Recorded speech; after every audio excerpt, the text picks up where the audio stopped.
Welcome back into the Film Room, guys. I'm your host, Eric Turner. Another Film Room episode, another win in the postseason for the Bills. And it was a great win because against Bill Belichick and the Patriots. Anthony, thank you for joining me in the Film Room again. I'm sorry. What's going on, brother? How was that win? It was kind of bad because I'm not shaving the playoff beard out of superstition, so I hate it, but I'm still gonna let it grow. But from an on the field perspective and a team perspective, right? Just what a complete performance, top to bottom. Really, the performance by the defense, the performance by the offense, even special teams. I know there was some weak points there in special teams and some errors there, but you had on-field execution from the units. You had a well drawn up scheme and game plan from the coaches. And again, this is against a team.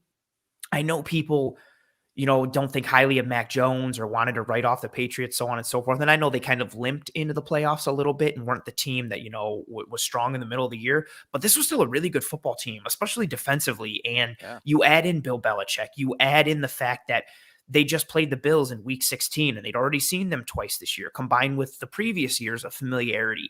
It's hard to win division games and dominate division games, let alone against Bill Belichick, let alone in the playoffs. Yeah. So just this performance top to bottom was truly awe-inspiring from the get-go. Once that Micah Hyde interception came, which is one of the greatest interceptions I've ever seen, it just seemed like it was a boat race from then on. And yeah, as Jason mentioned, we won't need Viagra, like Bart Scott mentioned. It was a crazy game. It was a hell of a performance. Yeah, I love your point of, obviously it's versus Belichick and the Patriots and being the third game against them in the year. And honestly, I mean, week 13, week 16, and then the wild card round. I mean, there wasn't much time separating those games. And as confident as a Bills fan could be, in the back of their mind, they're thinking that, this is the third game against Belichick.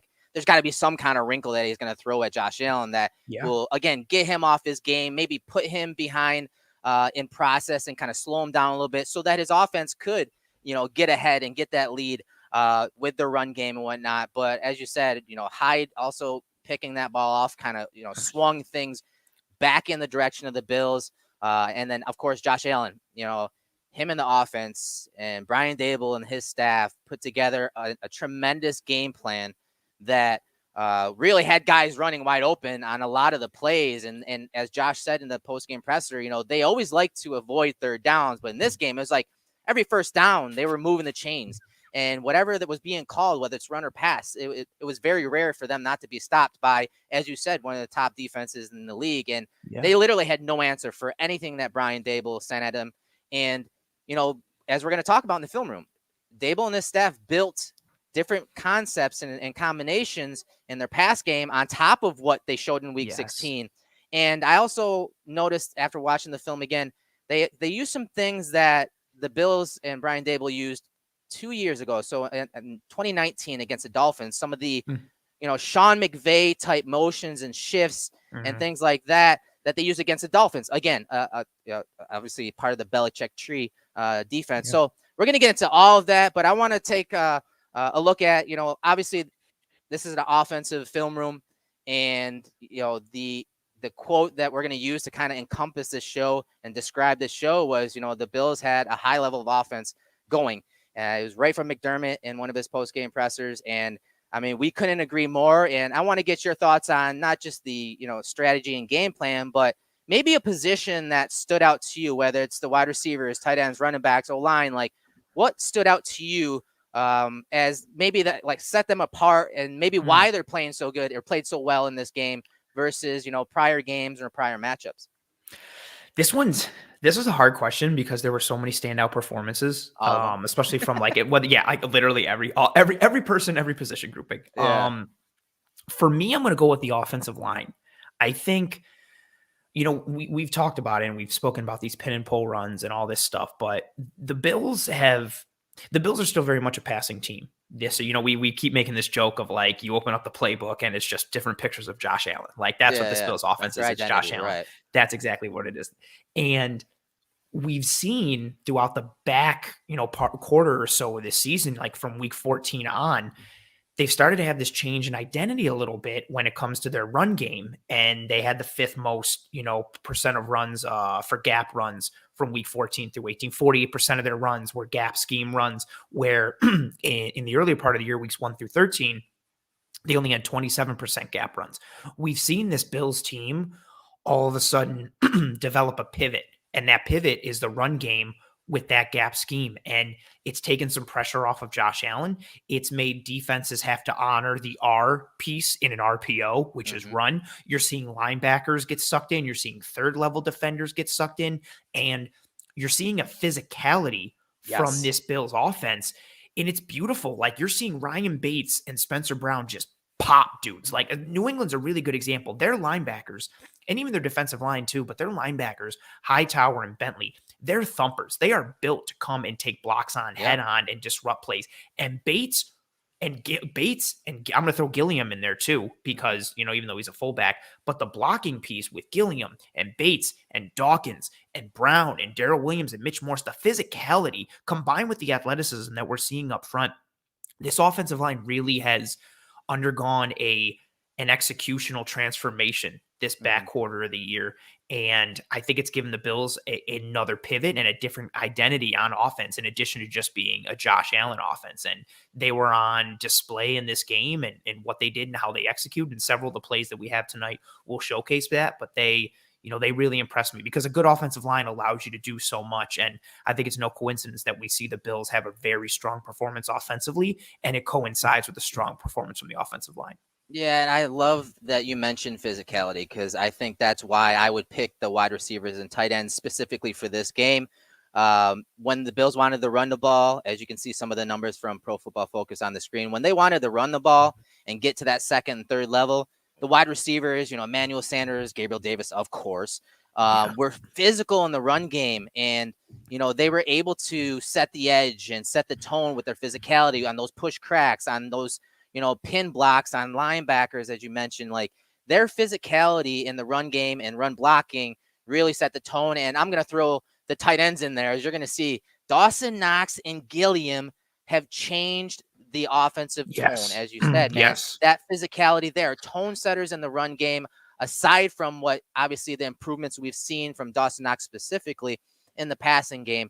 But some of their blocks at the point of attack were not just physical. They weren't just creating vertical displacement, but what they were also doing is making it obviously easy for Devin Singletary to read the blocks. And so he could attack the block and then bounce whatever direction he wanted to.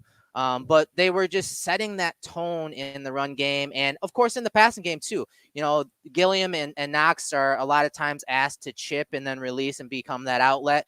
You're going to see plays like that throughout this film. I thought the wide receivers and tight ends against a team, as you said, it's really linebacker centric. Their edge guys and their inside linebackers are all hybrid type linebackers that can play on the edge, but also inside. Hightower, KVN, Judon, Bentley. Those guys are physical guys, as you said. And Knox and Gilliam and Davis, and to a certain extent, also took it to those linebackers. And to me, that really set the tone for the Bills in this game. And it's something that, going against the Chiefs, they're going to need to do. Gilliam's incorporation into the offense is not a mistake. It's not by accident. When you flash back to that Week 5 matchup, teams attack the Chiefs defense with those heavier groups. Whether you want to count Gilliam as a fullback or tight end, doesn't matter. 12, 21 personnel. That's where teams were attacking the Chiefs in Week 5. It wasn't some brand new offense that you were led to believe. No, if you look at weeks 1 through 4, those were the personnel tendencies that were beating the Chiefs. Why? Because it was getting them out of dime coverage. It was getting them out of dime personnel, and that was allowing them to run the ball. Here's an awesome super sticker right there. We appreciate that. Thank you so much. You're always in there with us, always here, breaking down film with us and leaving comments after we go live. We appreciate that. We appreciate that. And he's got that awesome old school 80s Bills helmet logo with the blue face mask. Yeah, so dope. So I think Gilliam's incorporation into this offense and the physicality, as you're going to see in some of this film, I'm already getting excited thinking about what we're going to be breaking down here. That's not by accident. That's totally by design. And they kept him around, not just for his special team, But for these type of matchups where they need to be physical, they need to set the tone, and he and Knox did that, and the wide receivers did that a lot in this game. So aside from that, man, like what were your thoughts on Allen? Do you think this was his best game overall? And what were your thoughts on his play? He played great. Obviously, the records that he set, the records this offense set in this game, I don't even want to go into them because they've been, shown and broadcasted everywhere. He had a phenomenal game. He looked great with his legs, his arms, decision making. I think for me, his week 16 performance against New England was still more impressive from an individual standpoint. I thought he made harder throws. I felt like he was responsible for more of the offensive success in week 16. Than he was here in the wild card round. Not to say that it was like easy for him or he didn't do anything, but to your point, I thought a lot of the success the Bills offense had in the wild card round was schemed up beautifully and drawn up beautifully by Brian Daboll and this offensive staff. Like you said, they built on a lot of the pieces they did in week 16 and then use those to either exploit matchups further or then flip the script and make the Patriots think one thing and attack them in a different way. So I thought, for the offensive story for me was more about the script and the game planning and the mode of attack than the individual performance of Josh Allen. He played great within that, but I start from the top down in terms of how that performance went, and I just credit it a lot to Daboll and what he did. And so for me, that week 16 performance is still tops, but this one was a great one too. Yeah, I think, as you said, Daboll schemed this game up better, and there were guys open more often, and a lot of responsibility in that week 16 game. The defensive coverages were really tight, and Josh was just moving around the pocket and making some ridiculous throw inside and outside the pocket. So I think a lot of that, as you said, responsibility fell on Josh Allen's shoulders to the point where everyone was like, oh my God, this guy's 85% of the offense. Like, you slow him down. Well, what's going to happen to the Bills offense? Yeah. Like that's a bad thing. I think that week 16 matchup individually was a better game for Allen, just because in this game, as you're going to see, Allen had a lot of help, not just the play calling, but every position you're going to see in this film breakdown had a hand in the success of the offense. And I thought Allen was, of course, he was very composed. I thought he manipulated the pocket in this game better than I have seen in a long time, as you'll see on the film. The offensive line did great, and everyone's mentioning Bates and how he changed everything. Yeah, his athleticism in the pass game has definitely helped Mitch Morse and solidified the interior offensive line, an area that a lot of the defenses over the course of the year were challenging with 2 and 3 man stunts. I think, as you're going to see in this game, they handed stunts off and games off incredibly well, incredibly balanced, quickly. They're very, violent in their passes. I thought they did a great job of sensing where Allen was moving in the pocket. And that's one thing, like once you lock on and get that leverage, obviously you're going to have to mirror that guy as Josh moves around the pocket, which he loves to do. So keeping yourself in between that pass rusher and your quarterback is a big deal. I thought they did that really, really well. And then the run game, as you talked about, and, we've been, hyping the last few weeks in film rooms, I swear. Devin Singletary, again, attacked the gaps, attacked the line of scrimmage, attacked those combination blocks or even the single blocks by Bates, by Gilliam, went downhill, attacked them, and then accelerated to and through the gap that was designed for him. And that's really the biggest difference, I think, this year. His timing over the last month and a half with the blocking scheme has improved, and he's really just gotten to his rhythm, and he's vibing right now. There's no doubt about it.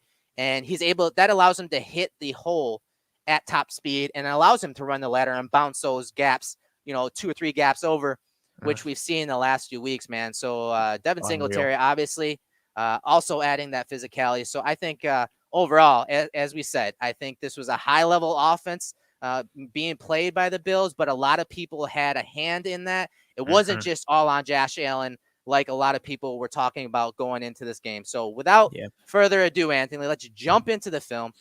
We have film? Oh, yeah, it, man. We have, like, I think 14 or 15 clips to get through. So as we said in the last episode, make sure you have your beverages and you stay hydrated. If you need to take a little break, obviously you can pause it and come back, or you can just come back live with us in the film room. Let's get started on this film.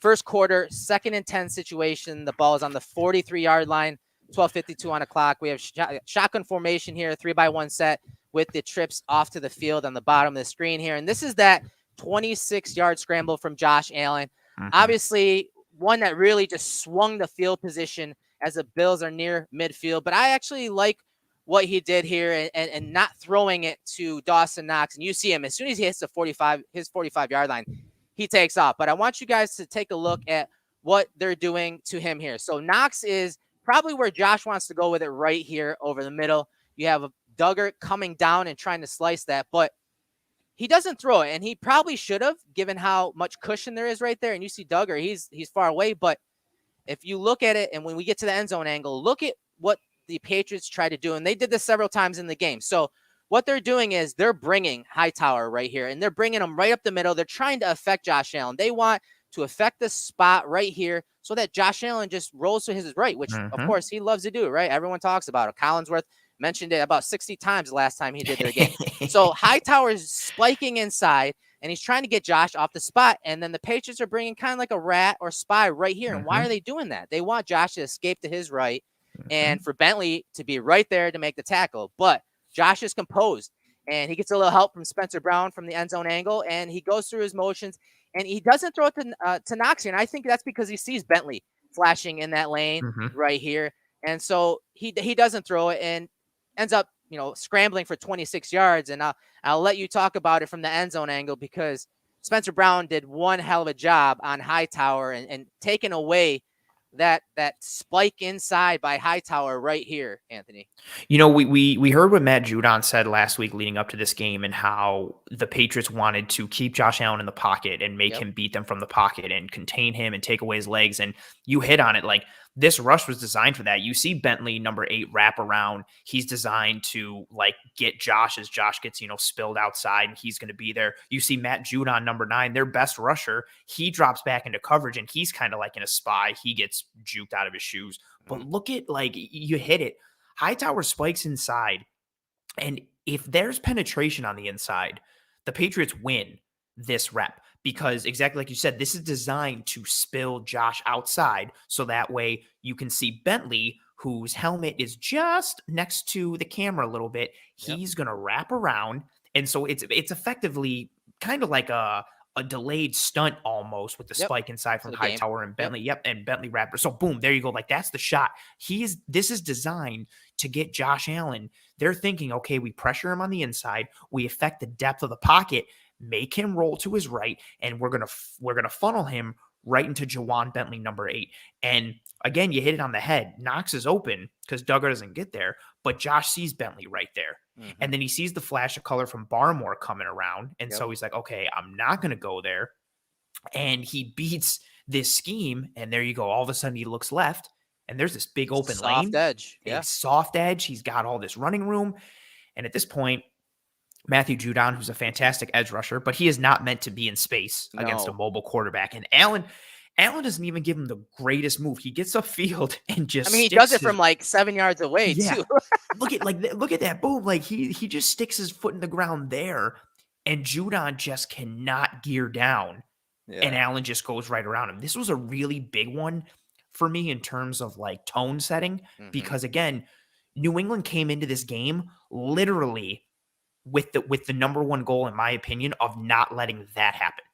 They were determined to not let Josh Allen's legs be a factor, much like they were in week 16. And already early on the first drive of the game for the Bills offense, again, early in the game, because the Bills started with this ball, we already see Josh break contain and scramble, which is literally going against everything the Patriots defense had planned for. Exactly. And that's a huge, so you have the on-field perspective of 26 yards, big gain, move into New England territory. But from a mental standpoint, if you're a defender, you're just oh, dude, again, or dude, we practiced this all week. And all of a sudden you've got guys looking at each other and thinking uh-oh, or so-and-so didn't do his job. That's a big mental piece when something you game plan for all week goes wrong that early. That was a big play by Josh, and the offensive line allowed for it to happen with how they picked up that stunt. No doubt. And quick interruption, Barry, thank you for that donation there. He says, love what you do. Go Bills. And then I have Y says, like a horse running away from mules. Yeah, he's a That's funny. thoroughbred. There's no doubt about Accurate. that. And Accurate. you saw him at that 45-yard line. I think he got up to almost 20 miles per hour on that run, right? That was the run that he got up to. Yeah, I think he hit like 19.7 or 19 something, yeah. 19.8, and it was like the third. I think Josh Allen reached a higher speed this week than Tyreek Hill did, which Great. is on. I'm not saying that Josh Allen's faster than Tyreek Hill, but that's unreal. Like, that's wild.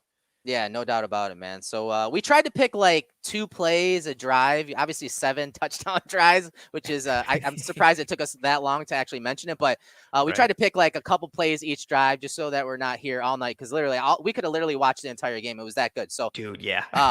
here is the touchdown pass, the throwaway touchdown pass from Josh Allen. And during the game, man, I'm like, dude, he was throwing that away, right? Same. Literally. His motion, it was so nonchalant that it looked like he was just throwing it away. But obviously, Knox caught it in the back of the end zone. First quarter here, 2nd and 8 situation, ball on the 8-yard line. And this is that 8-yard touchdown pass to Dawson Knox here. And to the left, to the bottom of the screen, you're going to see Diggs and Beasley. It looks like they almost ran the same route. There was some kind of mix up there. But again, look at Hightower. I got him diagram right there. He, again, spikes hard inside, attacks Josh Allen's spot in the pocket there to, again, affect him. And then you can see Bentley kind of do the same thing on the last one. He kind of becomes the rat defender. He plays a little more midline, right down the middle of the field, reading Josh's eyes, but waiting for him to look to escape. Because that's one thing coming out of college. If you look back at my scouting report on him, is Josh Allen, and this was a strength. This is a positive for him. If he saw a soft edge, more times than not, he was going to take it, not just to run it, but to find and help his field vision to look down the field. He wasn't having it in this game. More times than not, he was staying in the pocket right there, like he does there. And there's really no one open. You see everyone is plastered. And this is what that play where he extended a play for about 9 seconds, gets a little help from Spencer Brown right there. And then again, breaks that tackle along the sideline with a little help from Brown, and then floats at the back of the end zone. And Dawson Knox elevates for the touchdown. So Anthony, what were your thoughts on this play from Josh Allen and, living outside the script in what was, I think, the longest snap to attempt play from a quarterback in like several years? I remember them saying on the broadcast. Yeah, I think the final, time tally was like 9.6 or 9.8 seconds. They almost like basically 10, just unreal. And again, a similar action to the play we showed before. You get Hightower spiking inside, and you get Bentley wrapping around again with that contain action. Again, we have Matthew Judon dropping out. He jams and reroutes Dawson Knox like he did to Beasley on the play before we showed. And if you freeze it right there, right, you've got Bentley wrapping around to contain on that left side if Josh goes there. You've also got Kyle Van Noy on that right side who's dropped, keeping an eye on Josh. So effectively, you've got 2 almost spy contain guys. But again, the inside, the interior of the pocket is strong. So good. Dawkins has his man eyed up. Bates is burying his man along with Devin Singletary. They're done. Morse is supporting Darrell Williams. Everything, the depth of the pocket, look at the integrity is there. It's good. It's solid. It's sound. Josh has the ability to survey what's going on, and he doesn't, evade from the pocket because he necessarily has to. He does to try and make a play. And this is where it comes in, right? Josh rolls to the right. I love this play from Spencer Brown. Spencer Brown sees Josh running. He's done this so many times this year, and that's what that athleticism is so phenomenal with him. Like, he can, I'm not covered. I'm not blocking anyone. I'm going to spin around, take a look where Josh is, and then extend the play with him. It's beautiful. Which is unreal because he has to have the athleticism to pull it off, but also the headiness and the smarts to do it. So he peels off, turns, and gets a piece of Van Noy immediately, pops him, drives him off. And you see, because Van Noy, again, was that spy contain, you see Bentley now, another layer behind him. He's coming over, but now he's trying to mug up Singletary. There you go. You mark Bentley there. He's starting to mug up Singletary. Spencer Brown hits Van Noy. Everybody's got eyes on Josh, right? He doesn't really have anywhere to go. McCourty's almost head up on him. You got Judon flying from the left. Now Van Noy almost has that angle. Spencer Brown gets him again, and he doesn't get a huge piece of him. He doesn't lay him out, but he gets enough that he makes Van Noy have to round out his angle a little bit, and all Van Noy can do is get a hand on Josh's shoulder. And Josh, because he's a horse, is not brought down by a hand. And then, sometimes it's better lucky than good. Josh was trying to throw this away, But this is, Mm. I don't want to put this in the same level because this play I'm about to mention is like one of the holy grails of football plays. This is like Dwight Clark, the catch-esque of Montana rolling to his right and just putting it up there, and your tight end just plucks it out of nowhere. And just such a deflating play for New England, who had a decent call, decent execution for it. Appreciate you, Vlad. Vlad saying, Yeah, thank you. thanks, guys, for doing a great job. Thank you very much for the kind words and for the donation, Vlad. We really appreciate it. You're here every week. We appreciate the hell Yeah, out of no you, doubt. man. Just a lucky, break in the end that it comes down to be a touchdown, but solid execution up front. And what a job by Dawson Knox, somebody who we talk week after week.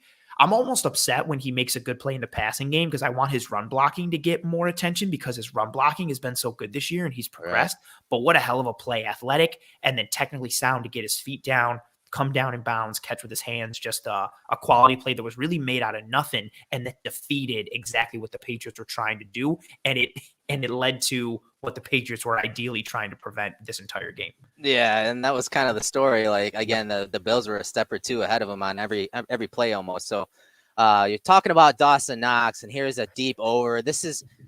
Like everything's coming together with Knox, his blocking, his receiving, his ability to catch a short pass and get some yak. He could stretch the field, as you'll see on this play. This is still in the first quarter, 1st and 10 situation with the ball on the 20-yard line, 5:40 on the clock, and this is a 24-yard gain. And, it's something that I talked about, with Mckenzie and how they're using this orbit motion. And you see them, more importantly, they start in a quad set to the top of the screen. And defenses, more times than not, when they see quads, they see 4 receivers to one side of the field, they want to go man coverage because, as we saw in the AFC Championship game last year, when the Chiefs went to 4 strong formations, the Bills played zone, and what happened? They ate the Bills defense up by flooding zones, running those RPOs. So this is an easy zone man indicator with the Bills in quads and then shifting and motioning, orbit motion with Singletary. So Josh is looking to the bottom of the screen.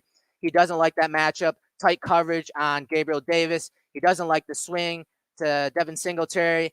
And the money shot really is from the end zone angle, but watch Josh, work through his progressions and then find the best matchup. He eliminated the first 2 options in this pass combination, but he found Dawson Knox on Bentley, and I will take that 100 times out of 100 down the field. Knox separates, but really good poise and pocket manipulation from Josh Allen from this end zone view, Anthony. I want you to talk about what they were trying to do. Again, trying to affect Josh Allen.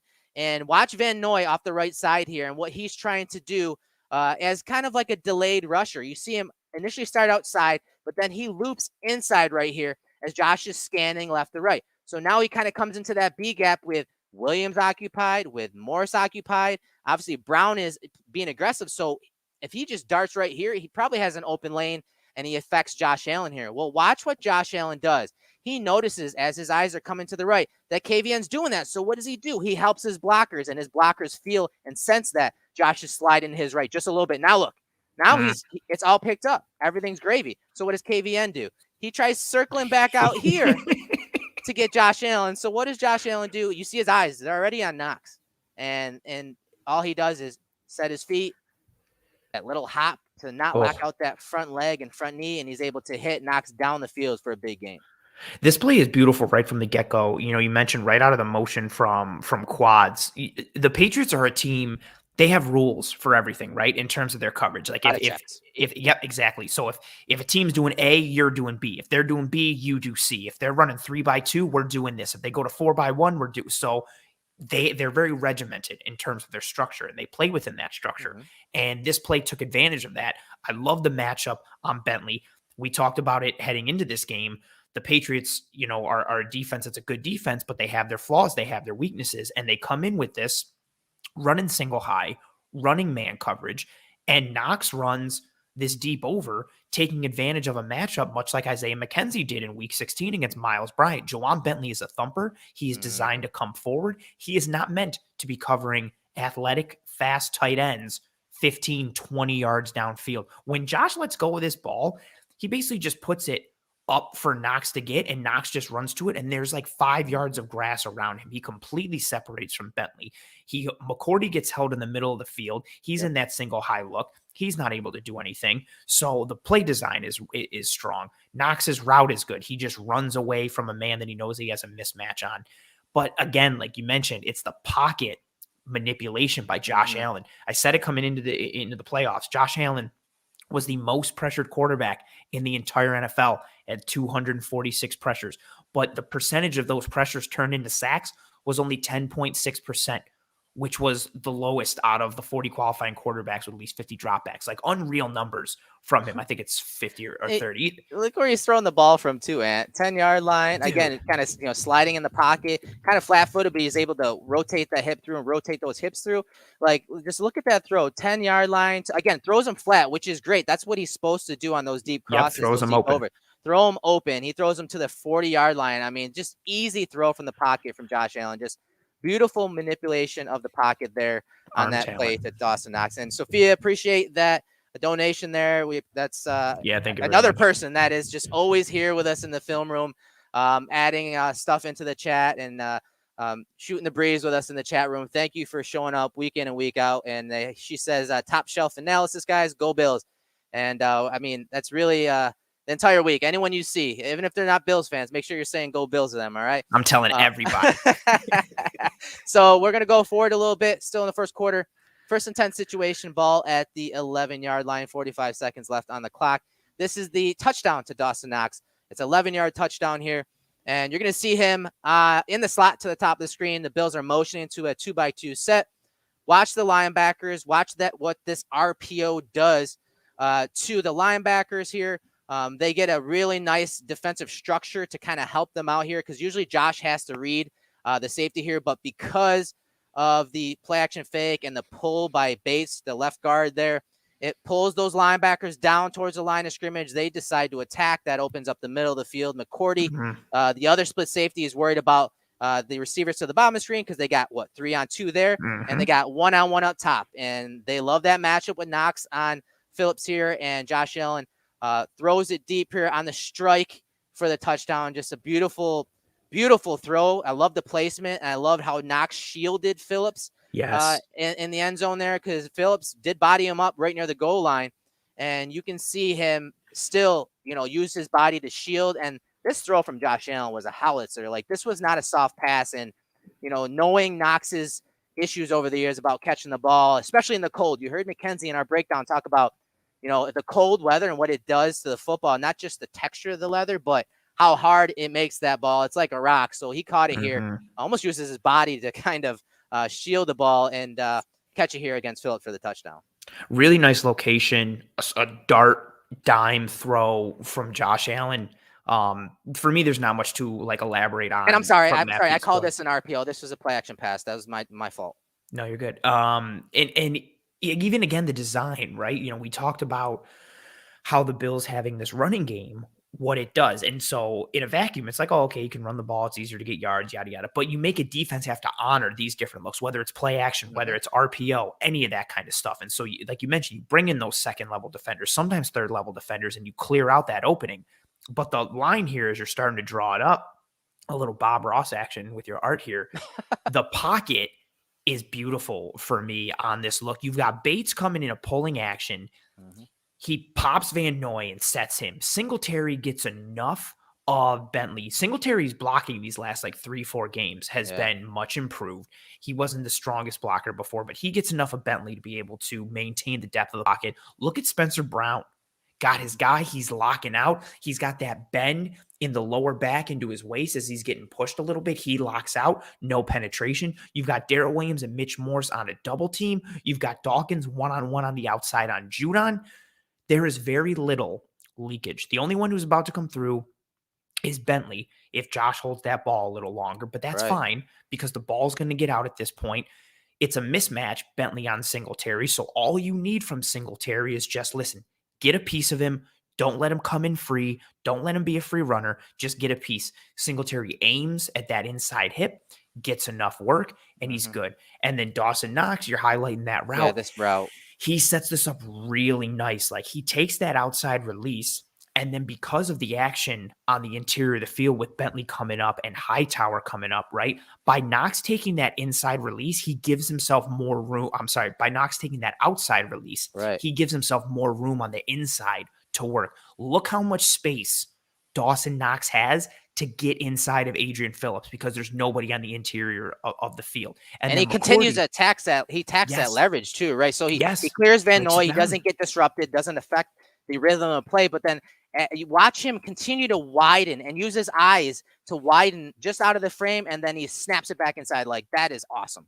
Boom, and he pops it real quick. Look at almost at the top of that stem. He's still almost moving outside. He's moving towards the lower right part of the S. He doesn't pop it back in until boom, right there. He takes that step and cuts it in sharp. McCourty can't get there in time. It's a really good throw by Josh and good location and good blocking.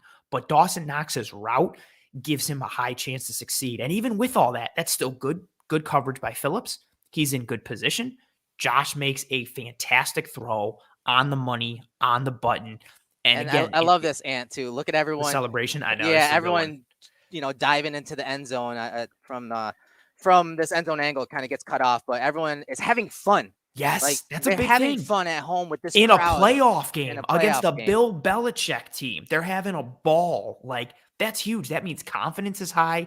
Their attitudes are good. Like, they're feeling each other. They're feeling like the moment in the game. Like, that's a big thing. The mental piece of football is something that doesn't get talked enough. And when you're executing at this high of a level and you're executing at this high of a clip, things are easier for you mentally, and it becomes a lot, less stressful and a lot less of a load to bear.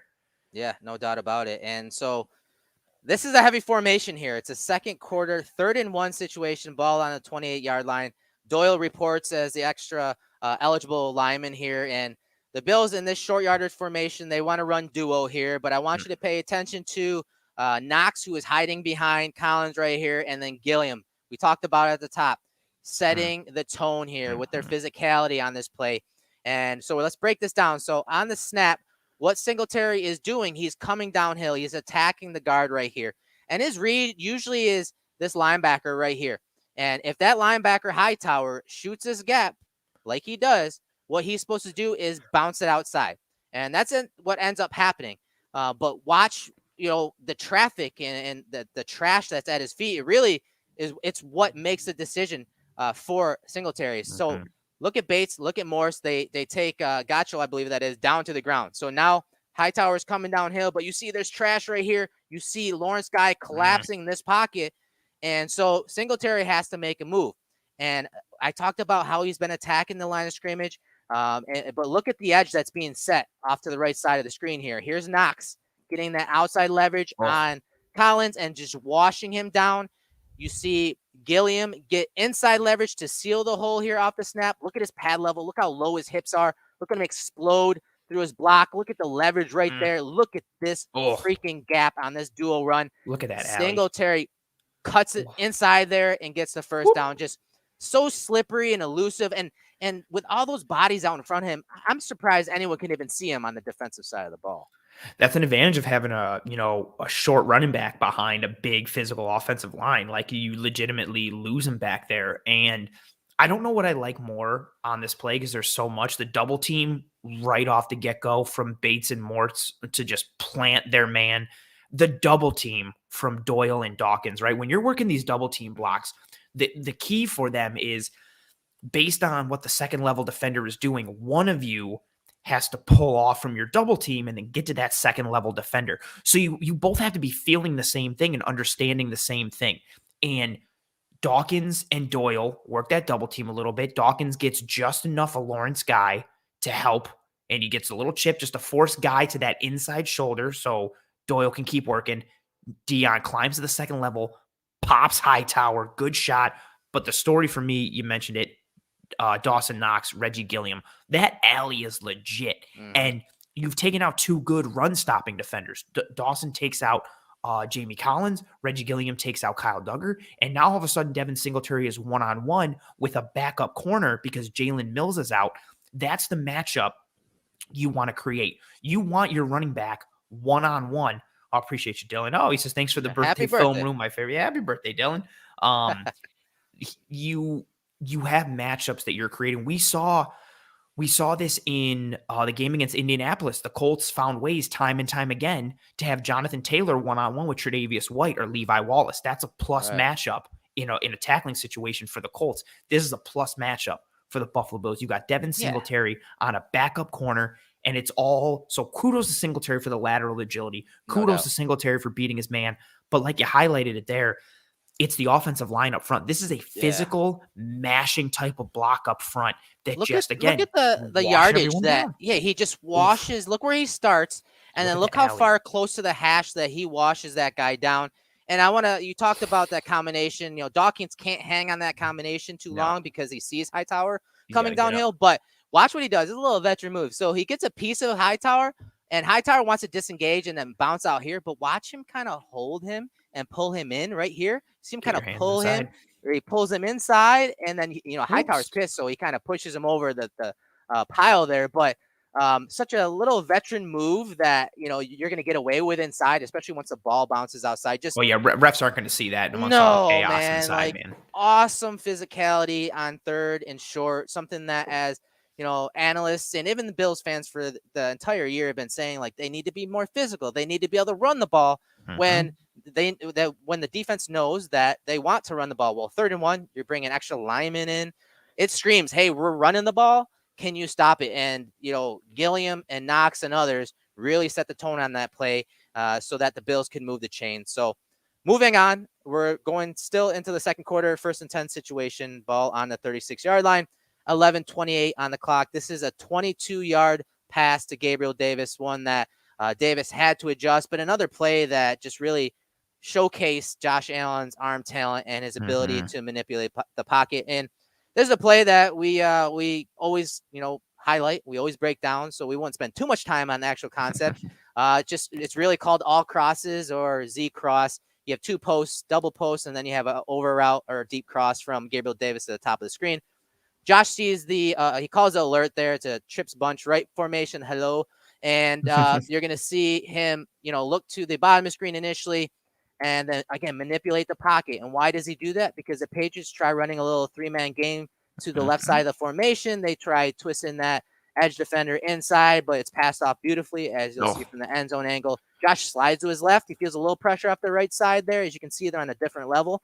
And so he slides to his left and then just makes an unbelievable off-platform throw to Gabriel Davis, who's running, if you're looking from the end zone angle, left to right on this play. And his adjustment on this pass was phenomenal, something that he's always been really good at. But the offensive line, I want you to talk about first the stunt pass here from Bates and Mitch Morris. Again, something that the Bills had struggled for 3/4 of the year with.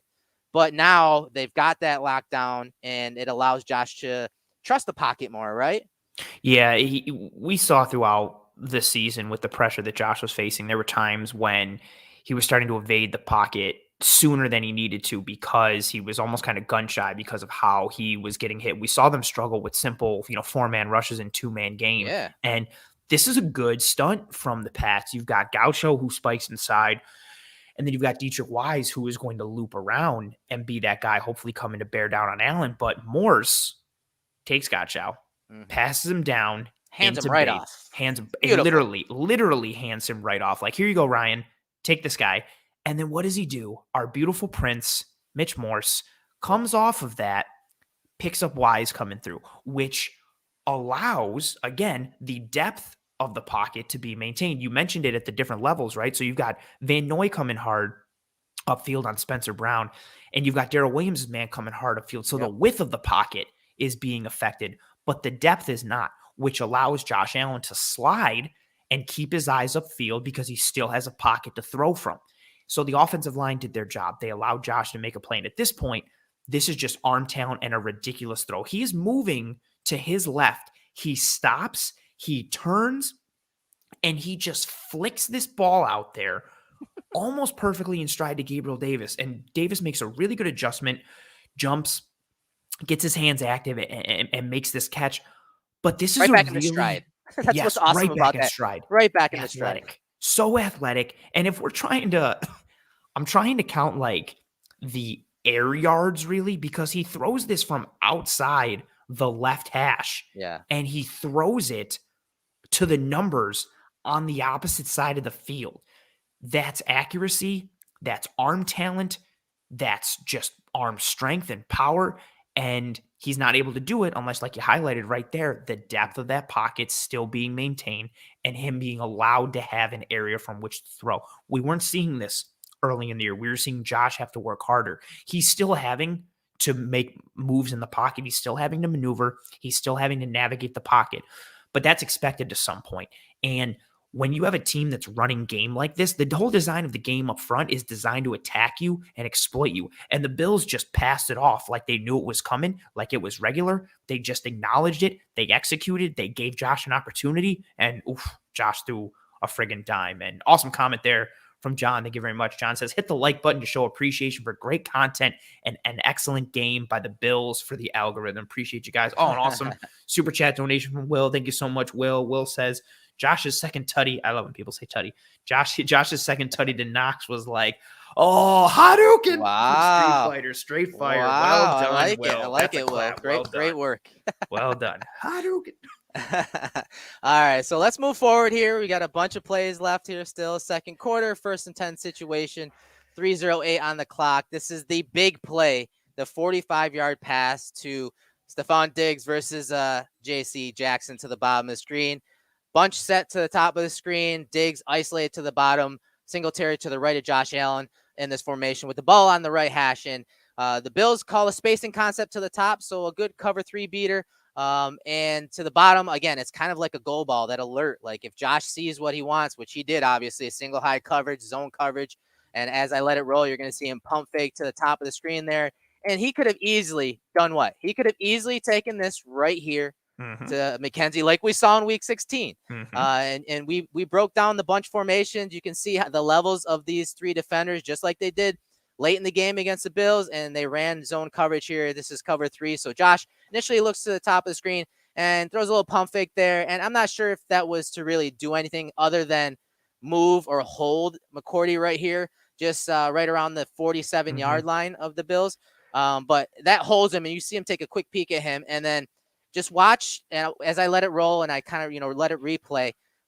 Watch what the pump fake does to Jackson and just really, how he gets out of phase. And then watch as Diggs gets upfield and is going full speed as the ball's in the air. Watch the cushion that he's, creating as he stacks J.C. Jackson, but also how far vertically he is from Devin McCourty here, the safety. Just look at the speed from Diggs here. Stacks Jackson. Jackson, again, kind of gets held up as Josh is, executing that pump fake to the top of the screen. And then, again, McCourty is late on this, on opening up and transitioning. But at the end of this play, the ball, it appears to be underthrown. You can see Diggs. He kind of starts to throttle down right there.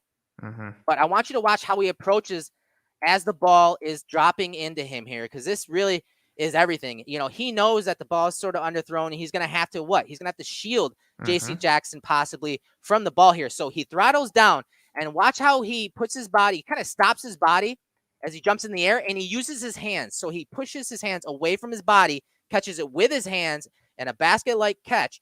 And he does that because if Jackson recovers and wants to hit Stephon Diggs, Diggs has to be in a position to shield the ball and still catch it and use his body to shield J.C. Jackson there. So that's why you can kind of see him, throttle down and catch it with his hands, not his body, so that he can protect the ball and bring it down. And he does for a 45-yard gain. That's a wide receiver 1 type of play. That is technique, that's talent, that's understanding.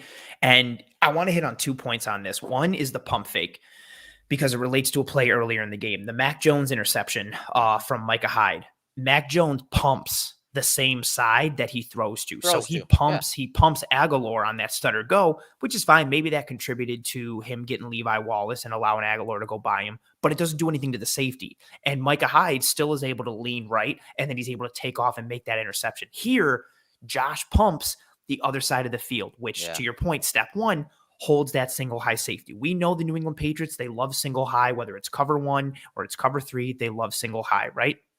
But here, you get that pump, so McCourty gets held. Then you get the added bonus because J.C. Jackson gets out of phase from that pump. And then you get Diggs with the vertical separation, really good route, really good finish at the end. Look at the ball tracking and the understanding to adjust and be like, okay, this is where the ball is coming. This is where my man is. The safety isn't a problem. The safety's not an issue. How can I come down with this and not allow this corner to affect me? That's not necessarily a play that you see guys making regularly. How many times are you going to see guys kind of slow down and turn around and hopefully try and draw a flag, or you see this ball get broken up, or their body language signals to the corner where the ball is coming and allows the corner to get through. So really good play from Diggs. I wanted to highlight the pump. Now I want to also highlight the offensive line. Again, a nice pocket. Here we just have a 4-man rush. You got a double team between Morse and Darrell Williams, but look at Spencer Brown on Kyle Van Noy, one-on-one and set. Snatch there. But beautiful. Nice and parallel to Van Noy. He's got no angle. Deion Dawkins is moving his feet. He sets. He's able to lock out his wise makes contact.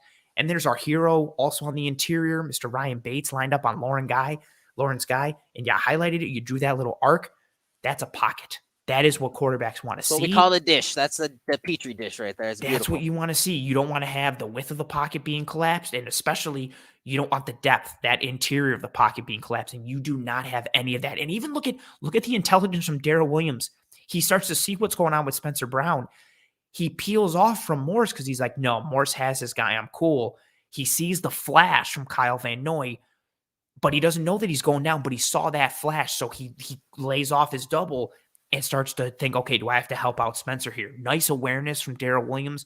It's the sexiness of this play, right? The pump from Josh, the deep ball, the catch from Diggs. But again, this offensive line, so many of these plays, so many of these big plays that you're looking at, whether it was from the running game or whether it was from Josh, so many of these plays are set up because of the offensive line. And again, it goes to our initial point in this game, right, of what we were impressed with.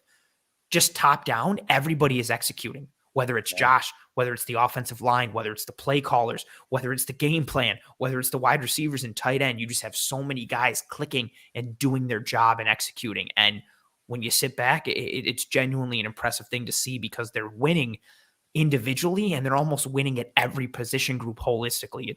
It's something to behold because that doesn't happen every day, let alone against a really good defense. Yeah, no doubt. And we talk about execution, everyone doing their 111th. Here's another play. A touchdown run by Devin Singletary, 16-yard touchdown run in the second quarter. 2nd and 1 situation, 2 minutes on the clock. And as you can see, the key blocks, Gilliam and Mckenzie, especially Gilliam. So you have Mckenzie on the right side of the screen, left side of the formation. And he's obviously running that jet action across the formation.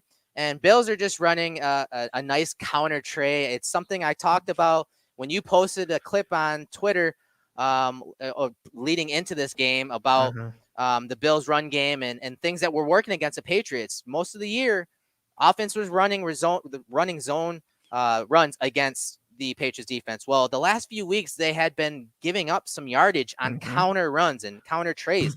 You saw the Finns have success with it. And I was not surprised when we saw it bust out here. No. So we'll take a look at this.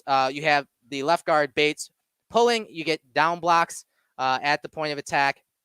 And there's just so many good blocks on this. And I just love the timing of Mckenzie or of Singletary on this play. So here, let it roll right here. You see Bates pulling. And as Josh executes that ball handling, he shows it to the left side of the field, the right side of the formation, and then obviously hands it off to his left to Singletary. What that does is showing the ball, that really freezes these edge defenders. Why? Because they don't know what way. If he were to, play action fake this, they don't know what way he's going to boot. He could boot this way, or he could just straight up boot that way. So they have to kind of remain in that contained role until they immediately see him hand it off here. So, but look at what that does for the blockers. It really sets up some leverage for Gilliam and Bates here. So as Josh eventually hands it off, here comes Bates to kick out Van Noy because Van Noy's flat-footed. But look at the gap that's already between the tight end Dawson Knox and Bates, the blocker there. So you got that. But at the point of attack, as I just said, look at Dawson Knox on Barmore. Look at him get up into the kitchen of Barmore. That's a tight end on a defensive tackle. Yeah, look at the displacement. That's like 2 or 3 yards down the field. So you get the kick out block by Bates as he's pulling.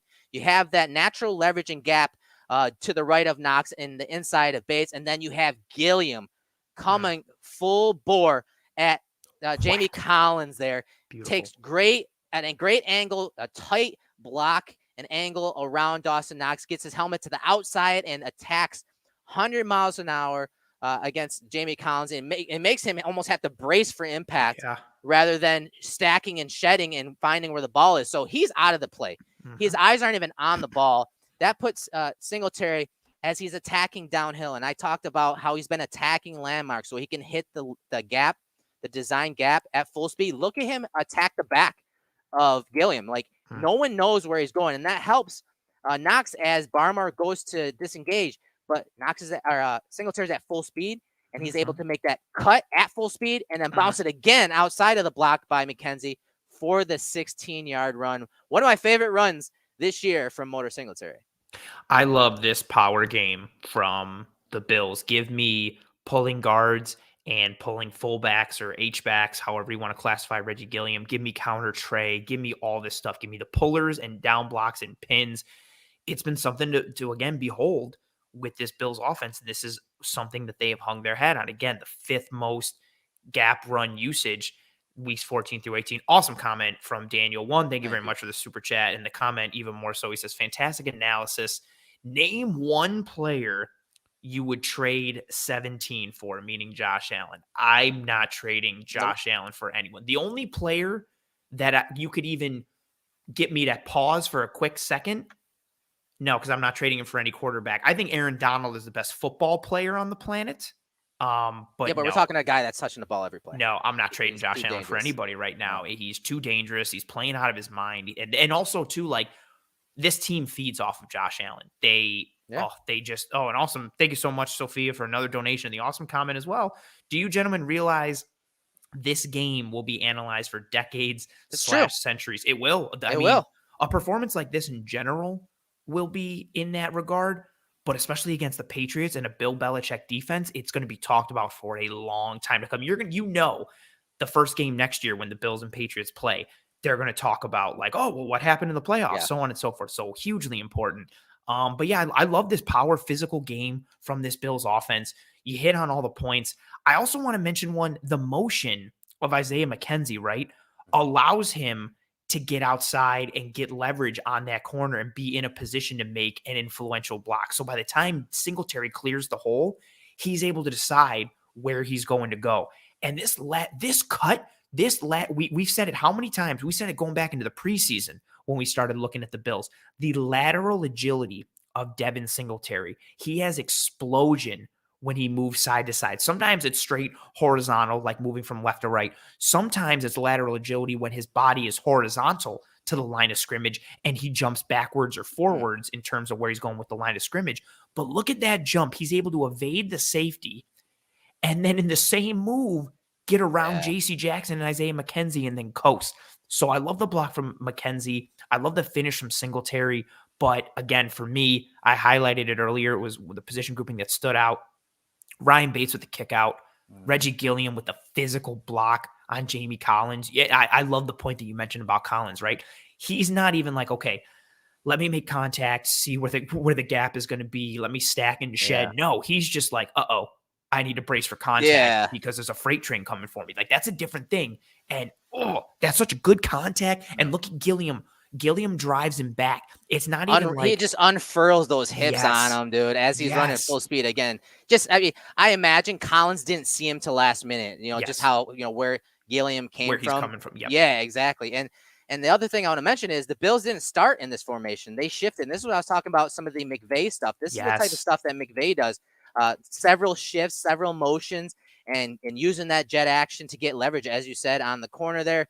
This is the type of stuff that McVay uses. But as I said, and I've said in the past that Dable, I 100% know that Dable studies the best offenses in the league, the McVays, the Shanahans. He studies those offenses. You hit it. I was going to say the Bills are using Gilliam in some ways in this game, like the 49ers use Kyle Juszczyk, who 100%. Is a weapon and a half. 100%. He studies them. I know that as a fact. And it just everything came together on this play as far as the run game goes. And the scheme was fantastic. It was matched by the execution and physicality on the field. And as I said, Motor is attacking his landmarks and he's making it difficult for those defenders to get off of blocks when he is able to hit the gap at full speed and then see that acceleration that he obviously worked on in the offseason. You're starting to see that now show up late in the year on plays like that, because it's all coming together. Again, attacking those blocks, the combination blocks, those isolation blocks. Just awesome work from Motor and the Bills offense. So moving forward, let's go to second quarter, 1st and 20 situation. So 1st and long here after the penalty. It's 8:56 on the clock. This is the 34-yard touchdown to Emmanuel Sanders, and it's really and there's really not much to it. It's a too high shell here, and you have a post, a bender route from Gabriel Davis, the third receiver, to the top of the screen, play action fake. He attacks the inside there, so McCourty has to transition open that way, and the corner just doesn't continue to fall off with Emmanuel Sanders. And when you have a guy with an arm like Josh Allen, you need to work top down. He doesn't here. He drops it, and Sanders is wide open for the touchdown.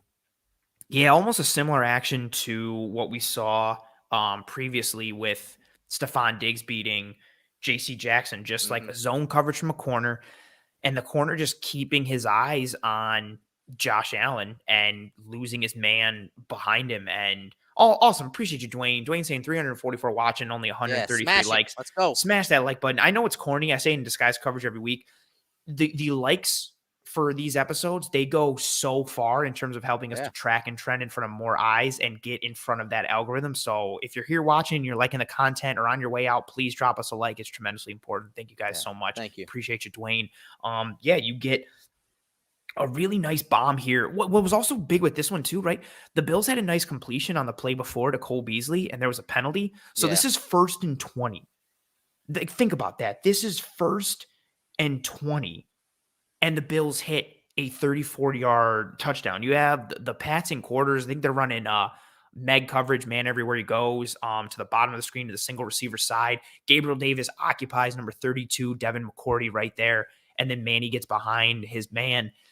And nice blocking up front. Once again, you see Matthew Judon looping inside. But what happens? He gets picked up. And this is a good one, like that side angle. When Josh is starting to load up and throw this ball, he's got an established pocket.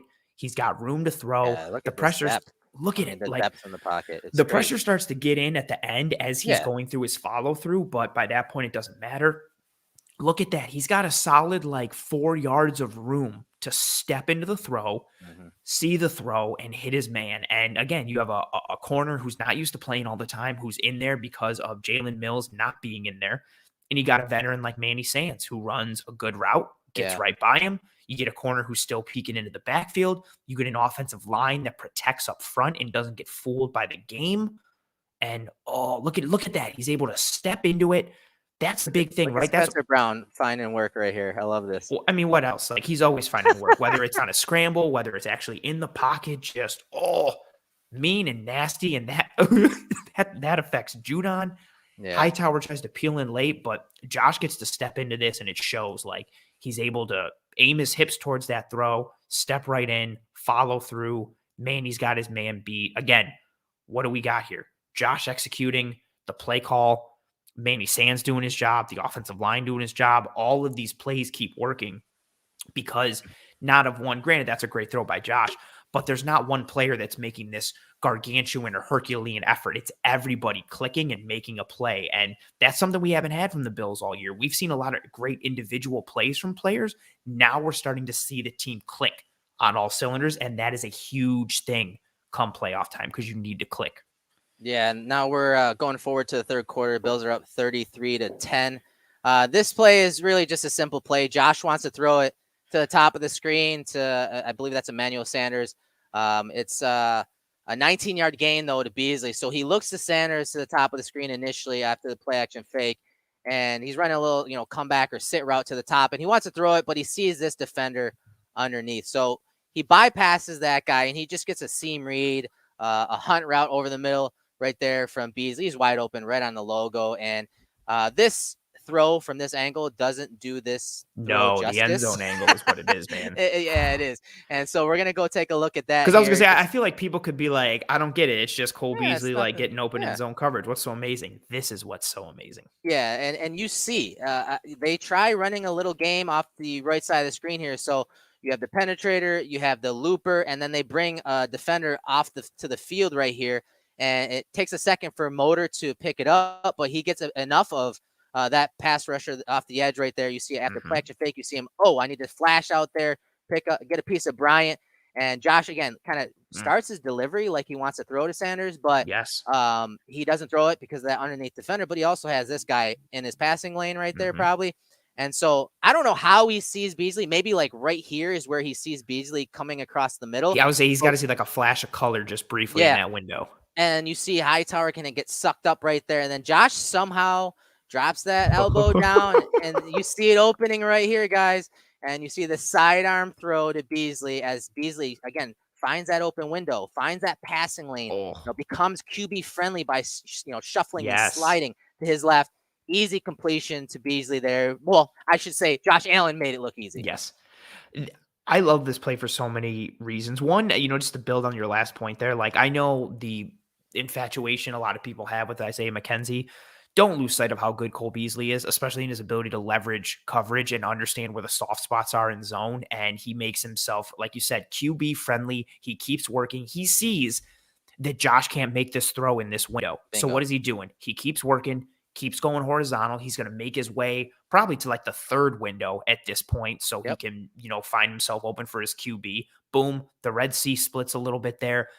Unreal throw from Josh to change that arm angle. It's almost like he curves it, like in that movie Wanted with Angelina Jolie, where they curve bullets. The bullet. Yes, that's what it's like, dude. Like he curves that bullet right around and finds Beasley right in the soft spot. And, this is another like that kind of breaks your back a little bit. Granted, the game is starting to get out of hand at this point, but this isn't a bad job by the Pats. Wise gets in the first throwing lane. Jamie Collins sees that pump from Allen, and he gets into like the second window, but the offensive line holds up, so Josh still has time. Cole Beasley keeps working, and that's a big thing, right? That's the understanding you have between a quarterback and a wide receiver. We saw it in the Tampa Bay Philadelphia game, not that it ended up mattering much, but you saw a lot of snaps, and I'm not exaggerating, but you saw a lot of snaps where Brady would expect the receiver to keep going, but they would throttle down in the window. And then when he expected them to throttle down in the window, they would keep going. You see that disconnect. The Bills don't have that because of their understanding, their practice routine, and the repertoire that Josh has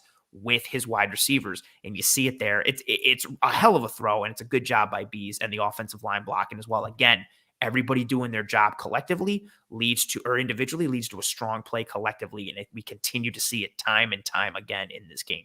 Yeah, and so we're fast forwarding a little bit. This is the 6-yard run. It's only a 6-yard run by Devin Singletary, but it's a 2nd and 3 situation. So again, kind of moving the chains here.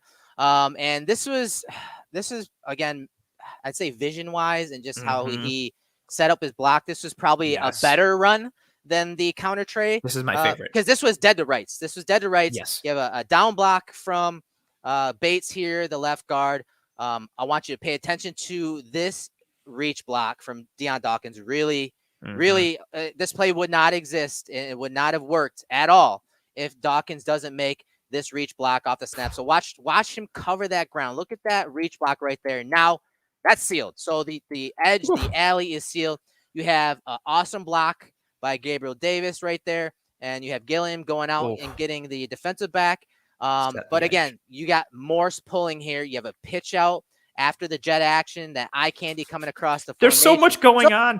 So many layers to this play. So, but watch Hightower. Hightower reads it really well. He's right Great here. Play.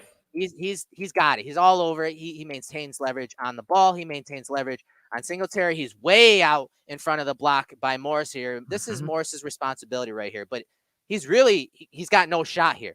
But Devin Singletary realizes that. He's looking out in front, and he sees that Hightower is pressing the line of scrimmage. He's at the line of scrimmage now. He doesn't have a shot of getting outside there. So what does he do? Puts on the brakes a little bit, throttles down, makes a little cut back right there, a little jump cut towards the line of scrimmage. Again, he's pressing the line of scrimmage with that little jump cut back inside. And that allows Morse to make up that leverage because Hightower is now cutting back against the grain. And then that's when Motor cuts it back outside and is able Yes. to bounce it outside for a first gain. So yeah, only a 6-yard gain, but this was an impressive 6-yard run from Devin Singletary. Singletary makes a lineman-friendly run. We've talked about it in several weeks, starting with that Falcons game, where the Bills' offensive line are making running back-friendly blocks. They're making it easy for Singletary to know where to go. Okay, cut off this hip. Here's your lane. They do that by the type of block they have and how they turn their body, so it's easy for Singletary to read. This time, like you said, right? You could easily have Singletary had pushed this more outside and try and beat Hightower to the edge, and it probably wouldn't have happened. But what does he do? He's got a fantastic pulling center in Mitch Morse. And, I got to stop because we got a super chat. Thank you so much, Jeff, for the donation and the kind words. He says, as always, you guys are worth every minute, every penny. Honestly, that's an awesome thing to hear, man. Like, especially with how long we go in these film rooms. So to know that value is appreciated, that means a lot. Thank you so much, Jeff. And going back to Singletary, you could have had him kind of botch this with how he could have run it, right? But he knows he's got Morse coming. So exactly like you said, he presses that line of scrimmage and he cuts up.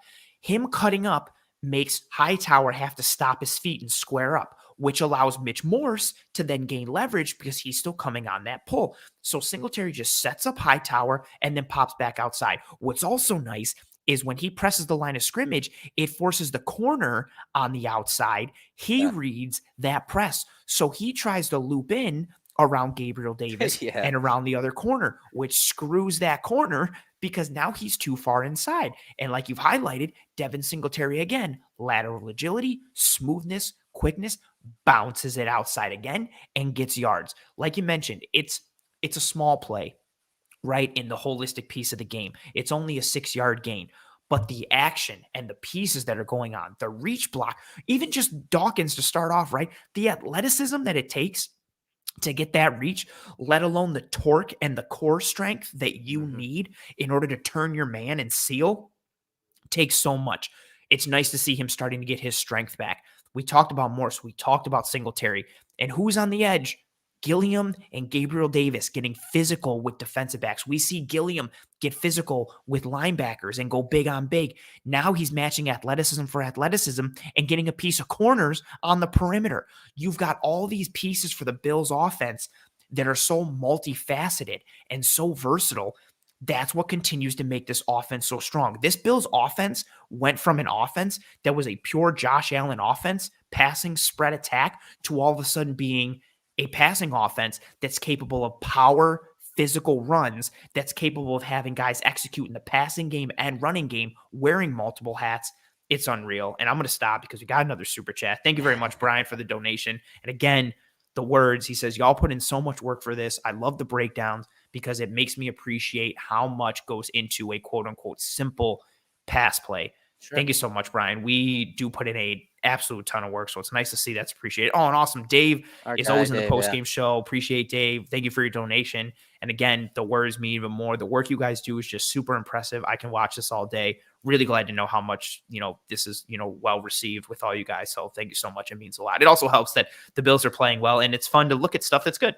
Yeah, no doubt about it. And things that are good was this throw to Gabriel Davis for a touchdown, 19 yards in the fourth quarter, 2nd and 6 situation, 13:27 on the clock. Now, this is, in my opinion, an RPO. This is an RPO. This is an RPO, hands down. If somebody tells you it's not an RPO, I'm sorry, and I don't mean to be disrespectful, they're incorrect.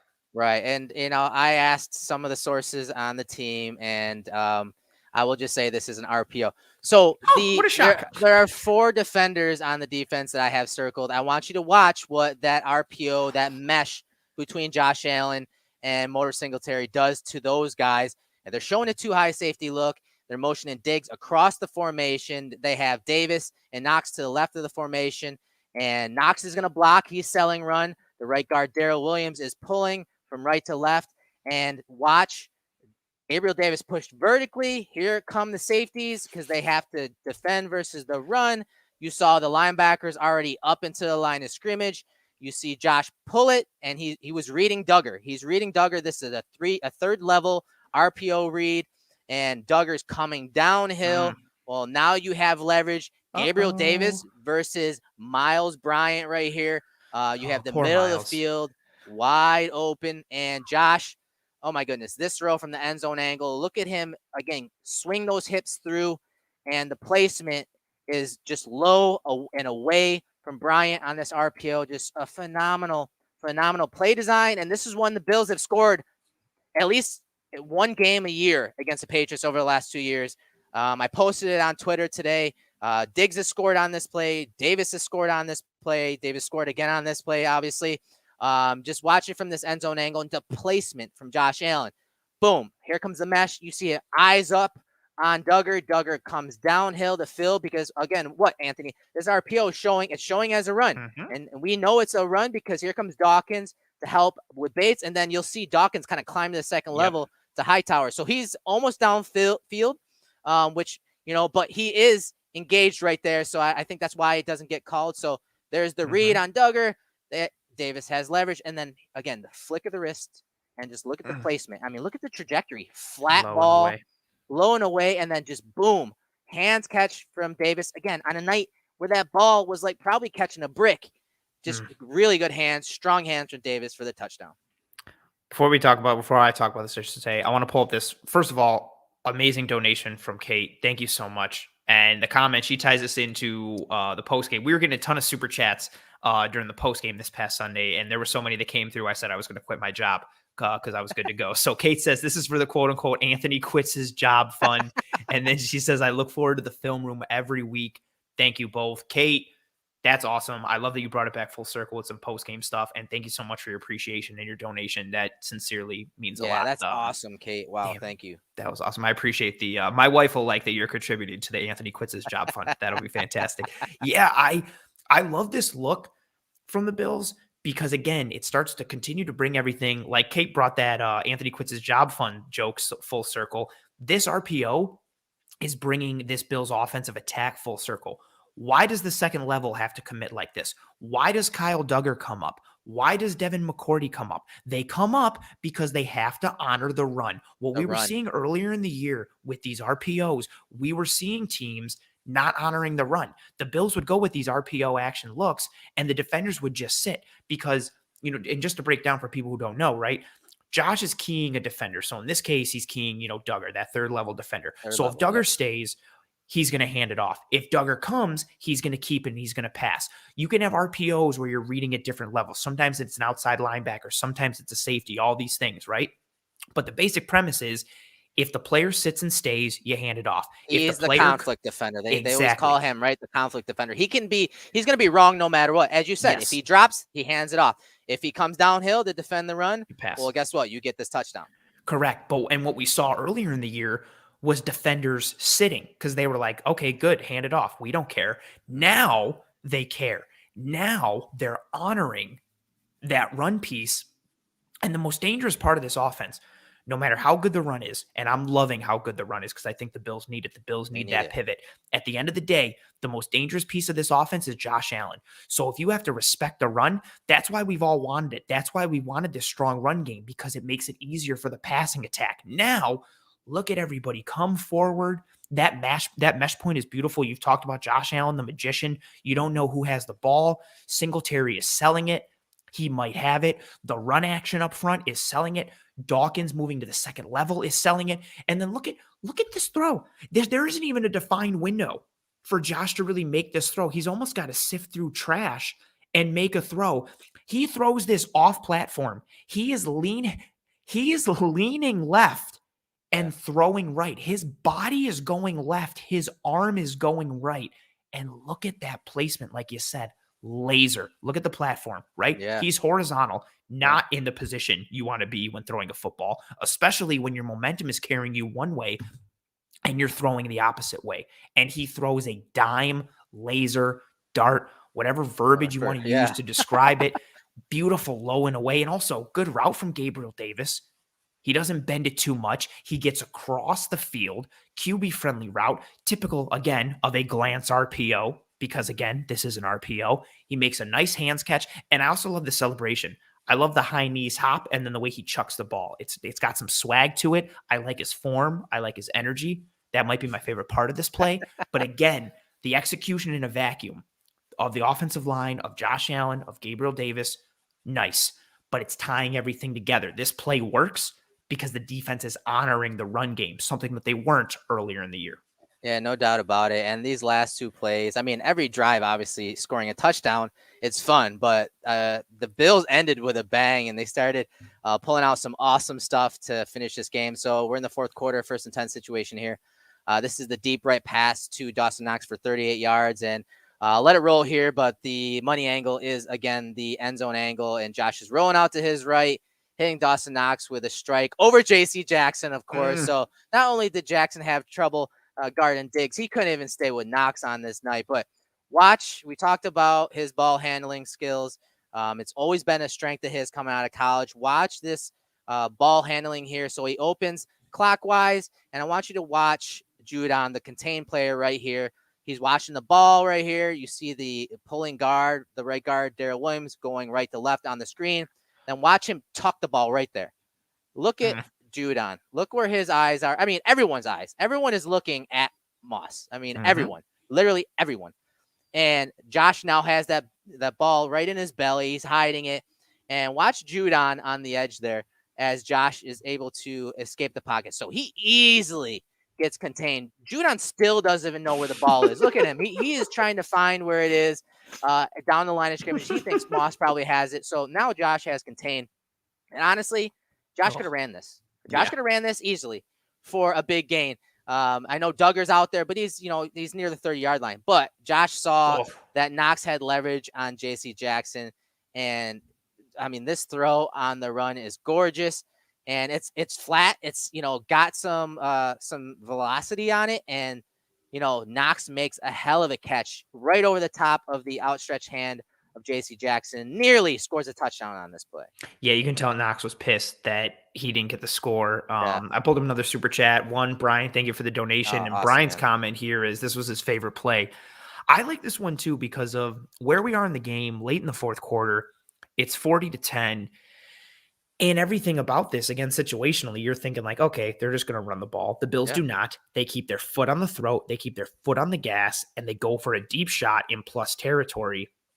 And it's a really good sell job up front from Moss, from Gilliam, from the offensive line, from Josh. Judon has no idea what's going on, but the ball placement and the throw, tremendous. And let's not forget, right? Like, I know people don't want to give, credit to Patriots and stuff. J.C. Jackson has had a phenomenal year. He is a very good corner. Yeah. Oh, I like how you highlighted Judon's oh shit moment. Yep. He's all of us. We saw a lot of these this year, especially the last several weeks. On these kind of plays too, right? Exactly. These nice jersey grab from Spencer Brown a little bit. Just a little sneaky tug. And yeah, you get Judon who all of a sudden has to hightail it. And then just when he recognizes it and tries to cut off Josh stows this laser. And you know what? Honestly, J.C. Jackson gets beat, but he's not in horrible position. No. He's not completely wrecked. Josh still has to make a good throw, and it just gets above the outstretched hand of J.C. Jackson. So even though Jackson gets beat, he still recovers. He's there to make a play. But between the route and the speed of Knox and just the dime from Josh Allen, look at where he places that right over the outstretched hand. That's good timing from J.C. Jackson. He doesn't go too early. He doesn't go too late. He's just not able to get there because Josh puts it in a place that he can't get to. Oh, wow. And man, this is fantastic. You guys have been great. Yeah, you guys extremely generous tonight. Thank you so much, Steven. Steven says, appreciate your guys' fanaticism and expertise. We do love our team, and y'all keep providing this immaculate tea. I'm keep sipping. I like that. I like that. We're changing the film room to immaculate tea. That's the name. Thank you, Steven. Really appreciate it, man. No, yeah, this is where it was just getting fun. Why? Because we knew the Bills were gonna win.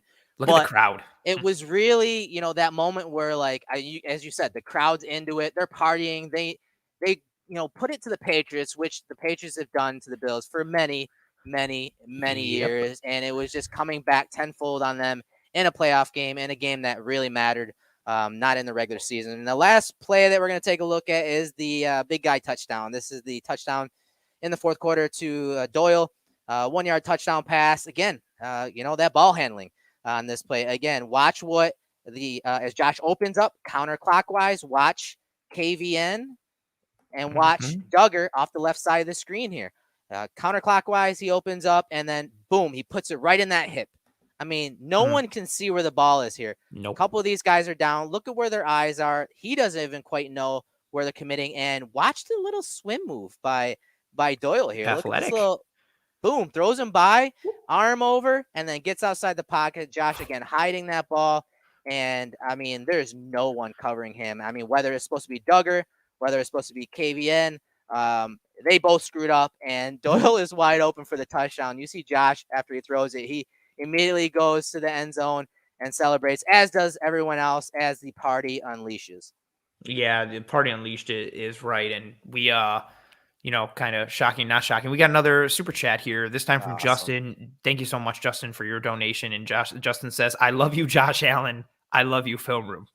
I'm honestly, I'm honored that we got the same love as Josh Allen in the same super chat. So that's fantastic. I appreciate that. And I know Eric does too. Yeah, absolutely. We get a fat guy touchdown.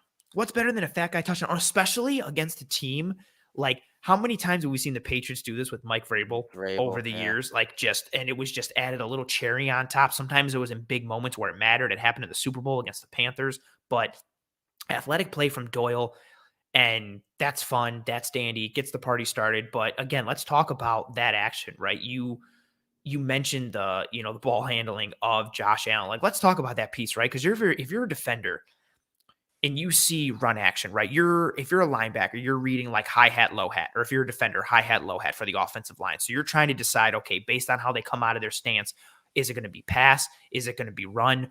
Am I seeing a flash of color? And you're seeing low hats here. You're seeing a pulling guard. So everything is saying to you like, okay, this play is a run. And then if you're another defender, maybe you're keyed in on Josh Allen, you're looking at his body language and his movement, and he sells this run. He puts it in Moss's gut and he takes it and he hides it. He's not giving away any movement. He's not giving away any indicators of what this play is. He is selling that run. What's also key is doing that even on regular run plays. So that way you're not getting a key. Because it's like, well, QB keepers, like you have to execute it. And that is one area, like he's been great at ball handling and on these runs and whatnot, but his QB keepers is what they call them. And we used to see that a lot with Tyrod Taylor, with Dennison and those guys, or those West Coast, those outside zone teams. They work on these QB keepers every single day.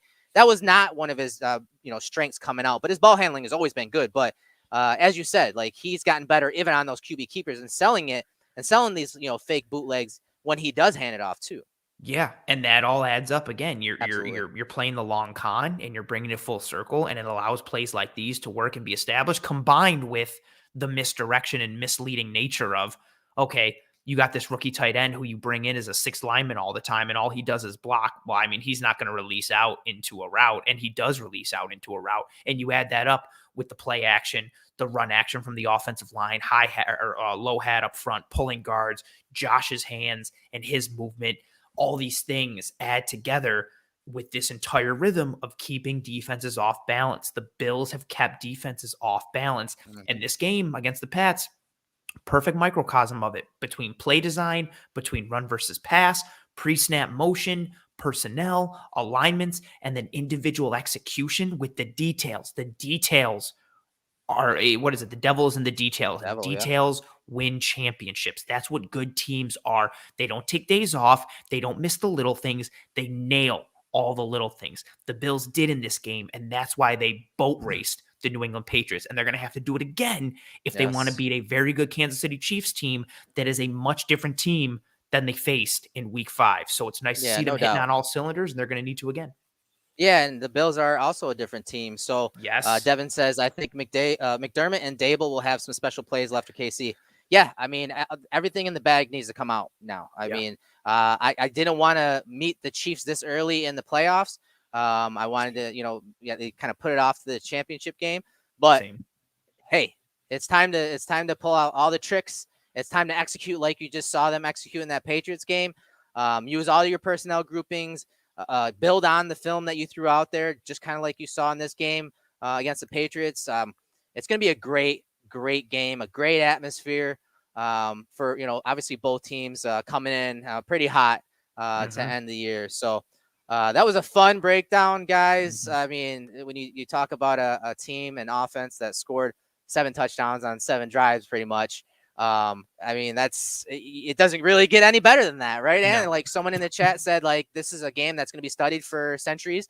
And you know what? I can't remember what network said it, but this game in a microcosm is going to be probably in a Hall of Fame one day because it was that good a game. Like it'll be some kind of display, something in a Hall of Fame, maybe a jersey from Josh Allen, something will be there because this was one of those type of games that everyone will remember and study. And hopefully the Bills, as you said, can bring their A game just like this against the Chiefs. So with that said, let's wrap up this film room. We appreciate everyone joining us this week. You guys were awesome in the chat this week. Yeah, big time. We appreciate all the donation and support, of course, but your interaction and engagement is really what makes this film room fun, and doing it live.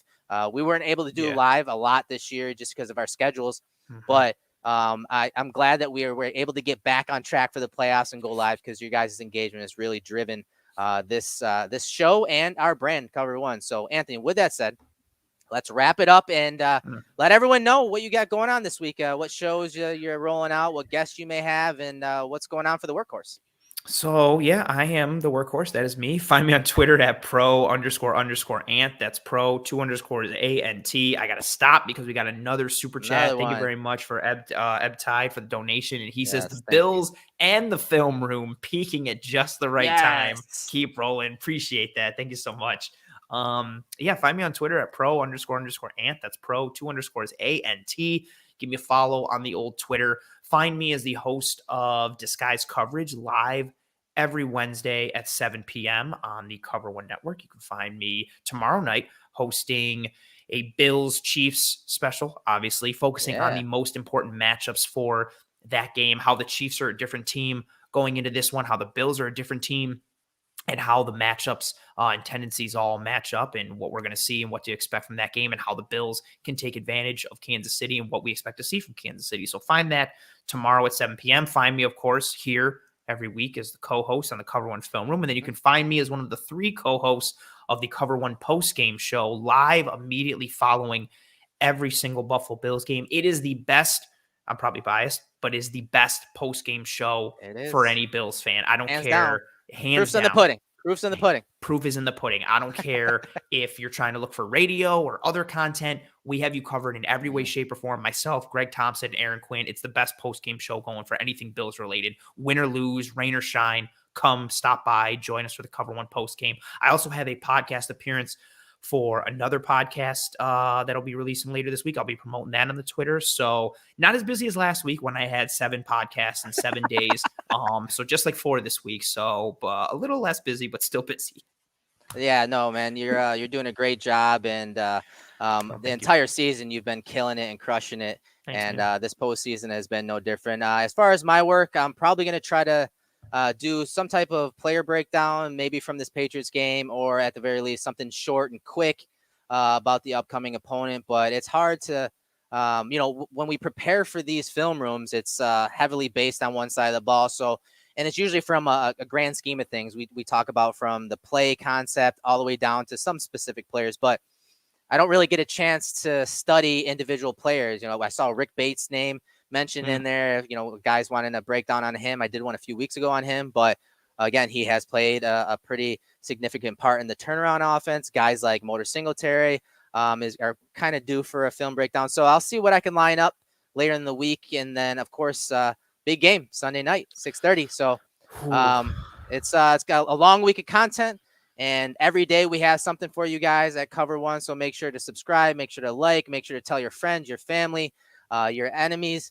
Let them all know that, the type of quality and in-depth content that we provide at Cover One. So with that said, thanks for joining us in the film room. That's Anthony Prohaska. I'm Eric Turner. We'll see you next week.